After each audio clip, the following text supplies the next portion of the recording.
যে আমাদের এই অস্থিসন্ধির বাইরে, জয়েন্টের বাইরে অন্যান্য অঙ্গে যে বাতের কারণে সমস্যাগুলো হয় এগুলো কিন্তু আমাদের মিস হয়ে যায়। তখন পরবর্তীতে একটা সময় এই সমস্যাগুলোর জন্যই আমাদের আরও রোগীদের কষ্ট পেতে হয়। কিছু বাত ব্যথা আছে যে বাত ব্যথাগুলোতে শুধুমাত্র কিন্তু আমাদের জয়েন্ট বা অস্থিসন্ধিগুলোতেই সমস্যা থাকে না, এর সাথে সাথে শরীরের অন্যান্য অঙ্গেও কিন্তু সমস্যা থাকে।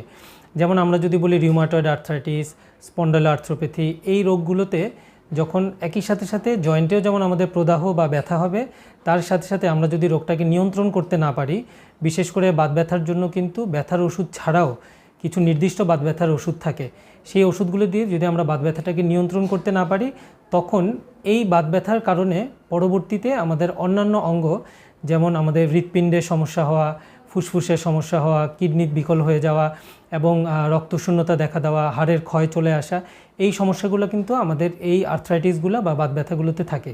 সুতরাং আমরা নির্দিষ্ট ওষুধ এর জন্যই গুরুত্বপূর্ণ। আমরা যদি শুধুমাত্র ব্যথার ওষুধ খেয়ে ব্যথাটাকে আমরা অবদমন করে রাখি, তাহলে কিন্তু আমরা এই যে অতিরিক্ত এক্সট্রা আর্টিকুলার ম্যানিফেস্টেশন বলি আমরা, যে আমাদের এই অস্থিসন্ধির বাইরে, জয়েন্টের বাইরে অন্যান্য অঙ্গে যে বাতের কারণে সমস্যাগুলো হয় এগুলো কিন্তু আমাদের মিস হয়ে যায়। তখন পরবর্তীতে একটা সময় এই সমস্যাগুলোর জন্যই আমাদের আরও রোগীদের কষ্ট পেতে হয়। বাত বলতে আমরা যেটা বুঝি যে আমাদের শরীর যখন তার নিজের নির্দিষ্ট অঙ্গের বিরুদ্ধে নিজেই কোনো একটা রিঅ্যাকশান তৈরি করে, সেটাকে আমরা বাত বলি সাধারণ ভাষায়।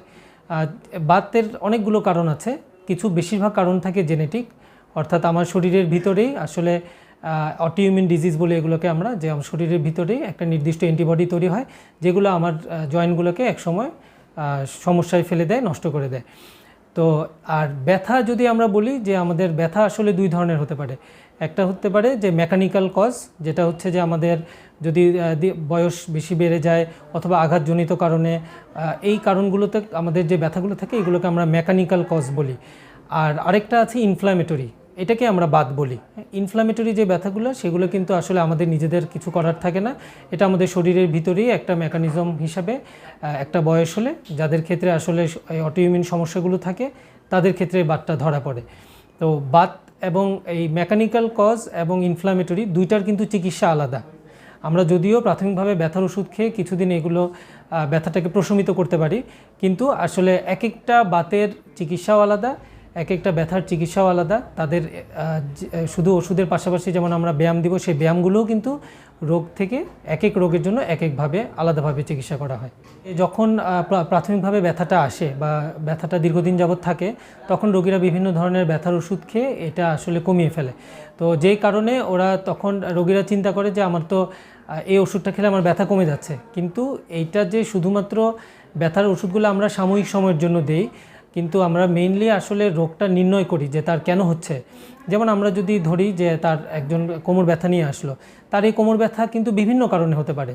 এমন হতে পারে যে কোমর ব্যথা তার কোমরের যে হাড়গুলো আছে, হাড়ের মাঝে কোনো টিউমার, সেটার কারণে কোমর ব্যথা আসতে পারে, অথবা হাড়ের মধ্যে রক্ত সঞ্চালনের সমস্যা, যেটা আমরা অ্যাভাসকুলার নেক্রোসিস বলি, সেটার কারণে হতে পারে, অথবা দেখা যাবে যে হাড়ের মধ্যে তার কোনো ইনফেকশন রয়েছে, যেমন যক্ষার কারণে হাড়ে ইনফেকশন হতে পারে, অন্যান্য জীবাণুর কারণে হাড়ে ইনফেকশন হতে পারে।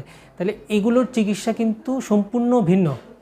কোনোটা অ্যান্টিবায়োটিক প্রয়োজন হয়, কোনোটাতে যক্ষার ওষুধ প্রয়োজন হয়, কোনোটাতে আবার অপারেশনের প্রয়োজন হয়, কোনোটাতে আবার বাতের ওষুধের প্রয়োজন হয়।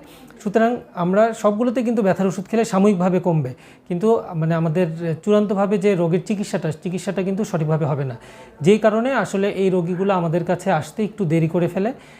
দেখা যায় যে বিভিন্ন জায়গায় আসলে ব্যথার ওষুধগুলো খেয়ে এবং অনেক সময় দেখা যায় স্টেরয়েড জাতীয় ওষুধ খায় রোগীরা। স্টেরয়েড খেলেও কিন্তু সাময়িকভাবে ব্যথাগুলো কমে যায়, কিন্তু এটার একটা লং টার্ম ইফেক্ট যেটা আমরা বলি, যে তার লিভার, কিডনি, হার্ট থেকে শুরু করে অন্যান্য বিভিন্ন অঙ্গ কিন্তু স্টেরয়েড লং টার্ম খেলে এটা বিকল হয়ে যায়। আমরা এমনও অনেক রোগী পাই যে বিগত 4-5 বছর ধরে টানা স্টেরয়েড জাতীয় ওষুধ খেয়ে যাচ্ছে এবং ব্যথার ওষুধ খেয়ে যাচ্ছেন। সুতরাং আমরা রোগ নির্ণয় না করে যেন ব্যথার ওষুধগুলো না খাই, এবং এই চিকিৎসাগুলো কিন্তু এক একটা রোগের জন্য নির্দিষ্ট, আমরা নির্দিষ্ট রোগের জন্য যেন নির্দিষ্টভাবে চিকিৎসা গ্রহণ করি। রোগীদের কাছে আমার একটাই চাওয়া, যেন রোগটা শুরুর দিকে প্রাথমিকভাবে যখন ধরা পড়ে তখন যদি আমরা চিকিৎসাটা করতে পারি, তাহলে কিন্তু স্বল্প খরচে এবং সুন্দরভাবে চিকিৎসাটা সম্পন্ন করা যায়। রোগটা যখন অ্যাডভান্স স্টেজে চলে যায়, অর্থাৎ খুব বেশি খারাপ অবস্থায় চলে যায়, তখন কিন্তু চিকিৎসা খরচ যেমন খুব বেশি ব্যয়বহুল হয়, একই সাথে সাথে আমাদের আসলে সেটার কতটুকু ইমপ্রুভমেন্ট বা উন্নতি আসবে সেটাও কিন্তু একটা প্রশ্ন থেকে যায়। এর জন্য আমার রোগীদের কাছে আমার আহ্বান যে আপনারা রোগ কম থাকতেই তার চিকিৎসা করেন। আমরা যেমন বলি না যে দাঁত থাকতে দাঁতের মর্যাদা দেওয়া উচিত, একইভাবে কিন্তু বাতের ব্যথাগুলো একই রকম।